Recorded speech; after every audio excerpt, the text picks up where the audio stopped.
Hey guys, it's Babypowder, and I'm coming to you with another one of my amazing multi-box gold guys for showing you how easy it is to make lots of gold with less effort and without a group.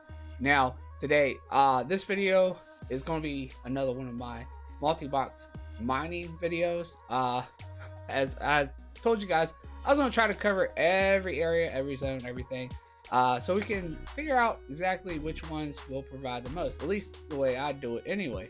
And also, guys, I mean, if you have, better routes or better, ways to do it in the areas I'm doing it at the time, don't be afraid to leave it down there in the comments. I definitely will enjoy, getting more out of my farm. So, and everybody else will too, I'm sure. But anyway, guys, today we are going to be out in Outland and mining nodes out there. So stay tuned and see how it's done. Alright guys, so as I mentioned, we were going to be out in Outland and farming nodes out there. So here we are out in Nagrand. And I figured I would pick Nagrand first to hit in Outland, because I know that one's pretty popular for trying to get the corium veins and farming corium, which is honestly what you really want, because it is so expensive because the nodes are so few and far between with most areas. So anyway, so I picked Nagrand, and honestly, I mean, I don't know how I feel about this one, which we are going to have ones that I feel are pretty bad probably, and, because I'm going to try to do every single zone, whether it's bad or good or whatever, and this one, I mean, yeah, it might be great if you can do like one of those 10-man raids, and there's like 10 different people, and not necessarily multi-boxers, so that way you can cover different areas and everybody can hit the corium veins when they pop.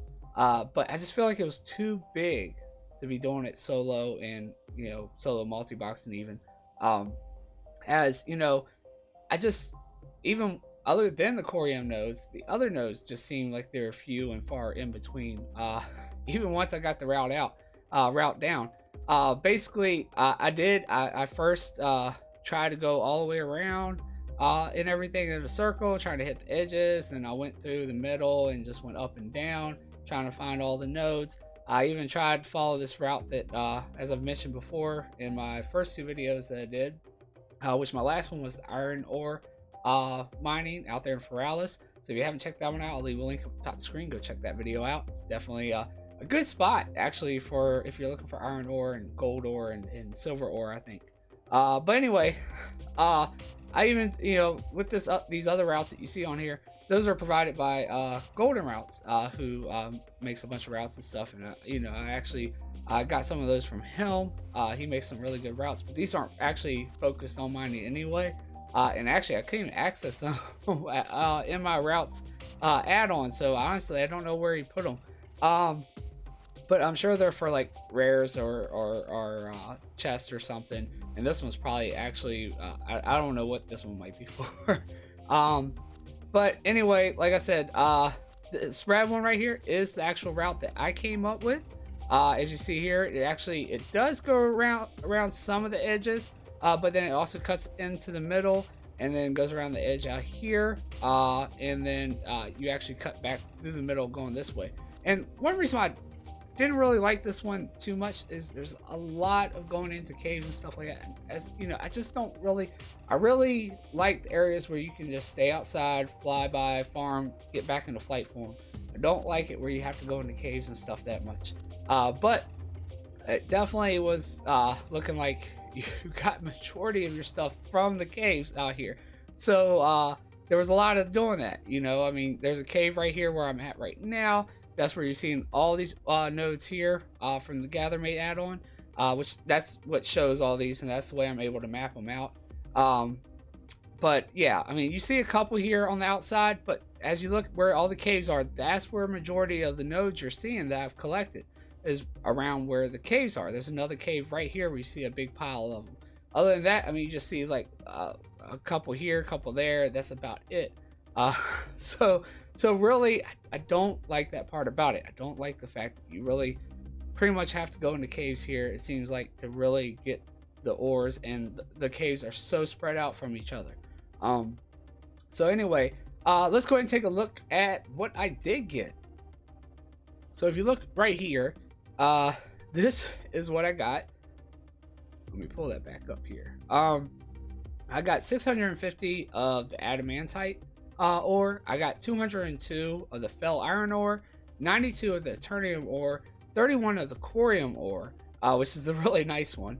6.5 primal fires, and then 47.7 primal earths, and this is the values right here. You see we got 5200 gold just in the adamantite, 5252 for the fel iron, 6164 gold for the eternium ore, 16,089 gold for the corium ore. This is so valuable.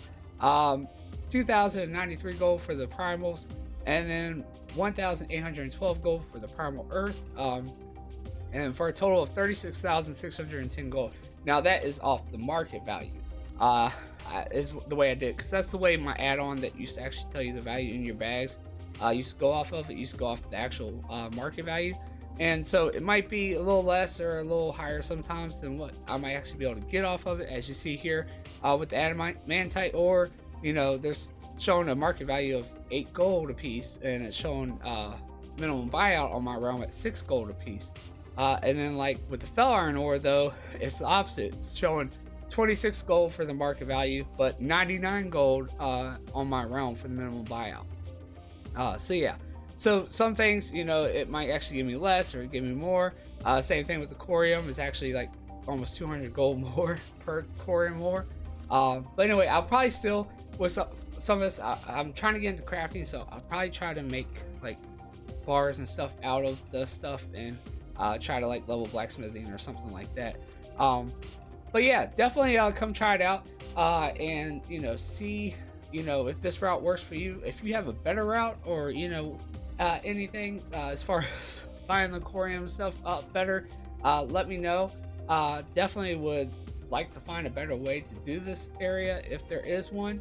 But I felt like it was too big to be running it, you know, as a, like I said, solo farmer slash or multi-boxer. Even though you're getting 5 times the loot, I feel like some of the other areas might be better. I'm hoping so anyway, since you know that, you know, they might have spots that are just all out in the open and be in smaller areas. Now, like I said, it might still be great to do it if you can do it in a 10-man raid and do it solo, because you have, you know, 10 different people going all over the place and be able to spot those corium ores and stuff when they pop up. But solo, I feel like this is not the spot to go to. But that's just me personally. I feel like we're gonna see better results hopefully in some of the other areas. But anyway, guys, yeah, if you want to farm Nagrand and you want to try this route, you know, try it out. Let me know, you know, how much you get and stuff. I think this was really good as far as if you are trying to farm out here. This is where I seem to find the majority of the nodes and stuff. When I was actually going around, I mean, I only found like one right here in this corner. I didn't find any around these caves here. I didn't find anything around here, and I went down here a few times actually. Never found anything along here or around here. I did find some in the water too, and that's another issue too. You have to go in the water for a bunch of them, it seemed like. So I didn't really like that part either. I actually had to turn off my fish finding thing because it would throw me off, because I'd see the little icons show up. So that's another thing, you know, if you have fish finding, make sure you turn that off too, because you'll be trying to stop for fish pools and stuff as you're passing over the water. But yeah, definitely wasn't my cup of tea for this one. But that, like I said, that's going to happen with some of these.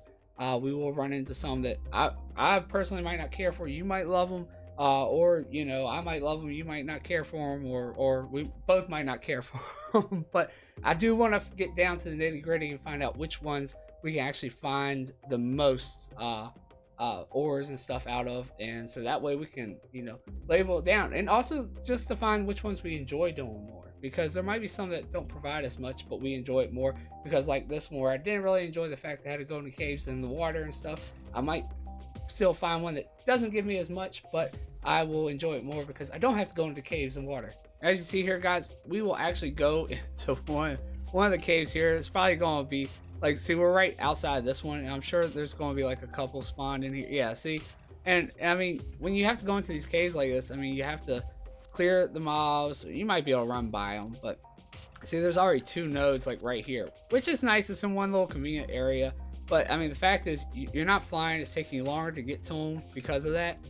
And then you're, you know, having to get back out and then, you know, before you can get back into flight form, which takes time. And look, we actually had one lollygagging over there, so they missed the node. Well, it actually despawned. I guess that. Oh no, there they are. We'll gather that up, and then we'll go to this other one even there. So see how long this is taking. Whereas if we were just outside, we could have probably already hit both of these nodes already and been on our way. So that's one thing I just don't really care for with zones like this, and that one's not trying to listen. Gonna have to put our now hiring potato sign, so, you know, because gonna have to fire that potato for not listening. But yeah, and see, now we even have to make our way back out of the cave, which, yeah, it might not seem like it's taking too long, but still, that's still time away from your farm, which means it's, you know, you're not making as much. So yeah, just don't really care for that part. Whereas, you know, like I said, we could have already had those 2 and been on our way. Alright guys, well, hope you really enjoyed the video on the mining out there in Nagrand. Even though, like I said, I didn't rather enjoy actually mining out there because of all the caves and the water and all that stuff. But like I said, you guys might try the route out, see if you like it. If you do like mining out there, and let me know your results. Let me know, maybe you got a little bit more than me. You might actually, because like I said, actually, you know, tried actually going around the whole area first, so I could actually map out a decent route for it. So some of that time I spent, I actually didn't, you know, really get any nodes because I was going around the whole place trying to see, you know, if there was possible nodes in other areas, and I actually hit some of the areas where I didn't find nodes a couple times just to make sure that it just wasn't a node up at the first time that I went there, and maybe one spawned after collecting some other nodes. So I wanted to be sure that there wasn't really anything spawning there before I actually mapped it out and took and did the route that I wanted to do. So yeah, guys, wasn't too bad still, you know, about 36,000 gold in market value total. Of course, you know, don't know if we're going to actually sell all those. I might actually make Corian bars and actually sell those at least, but I probably will try to use majority of the materials to actually craft things, to get into the crafting game a little bit, as I've been really pretty much doing with the other stuff like the copper ore and iron ore. I actually started working on my blacksmithing a little bit, trying to get that, you know, up there. So yeah, definitely check it out and everything, and you know, like I said, let me know what you guys get and if you like it. But anyway, guys, if you like it, go ahead and leave a thumbs up down below. Also hit that subscribe button so you make sure you don't miss another one of these videos, because we'll be doing another one soon. I'm not sure exactly where yet. I'll probably try to go out and hit Northrend or somewhere, maybe even Legion or something. But yeah, also don't forget to check out the links down below. We have links for Twitch, where I'll be streaming. We have links for Discord. Definitely a great community to join there. And also we have links for Facebook and Twitter, where you can follow me and get alerted when I'm streaming and stuff too. So anyway, guys, this is Babypowder. Peace. I'm out.